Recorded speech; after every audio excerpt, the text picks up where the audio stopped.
అలసిన వానికి ఓరడించు మాటలు. సహోదరుడు భక్తిసింగ్ గారి పరిచర్య నుండి సేకరించిన అనుదిన ధ్యానములు. సెప్టెంబర్ 17. లేవి కుటుంబపుదైన అహరోను కర్ర చిగిర్చి ఉండెను.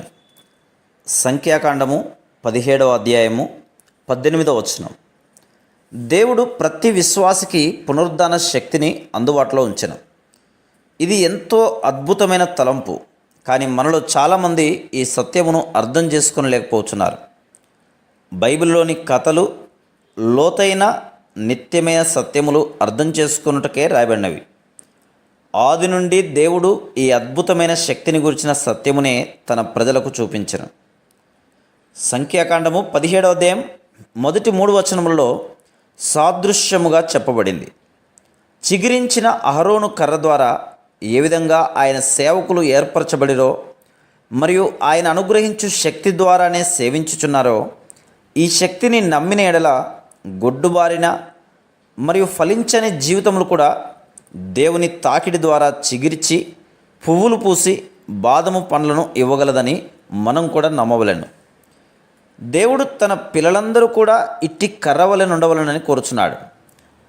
మొదట ఎండిపోయిన కర్ర అయినను ఒక ఉద్దేశం కొరకై ప్రభు చేత ఏర్పరచబడినప్పుడు ఎండిన కర్ర చిగిర్చి పువ్వులు పూసి బాదము పండ్లు గలదాయను.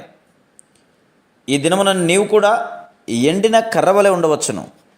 కానీ దేవుని హస్తములలోనికి అనగా దేవుని పరిశుద్ధ స్థలముకు వచ్చినప్పుడు ఆయన తన ప్రజలకు తన వాక్యమును బయలుపరచును. అప్పుడు దేవుని శక్తి ఎంతో లోతుగా, సంపూర్ణముగా, ఉచితముగా పనిచేయటం ద్వారా ఎండిన కర్ర ఏ విధంగా చిగిర్చి పువ్వులు పూసి బాదము పండ్లను ఫలించునో ప్రజలు చూచెదరు. ఒకవేళ దేవునికి ఇష్టమైన ఎడల అది నేరుగా బాదము పండ్లు ఫలించడు. కానీ మొదట అది చిగిర్చి తర్వాత పువ్వులు పూసి చివరకు బాదం పండ్లనిచ్చెను.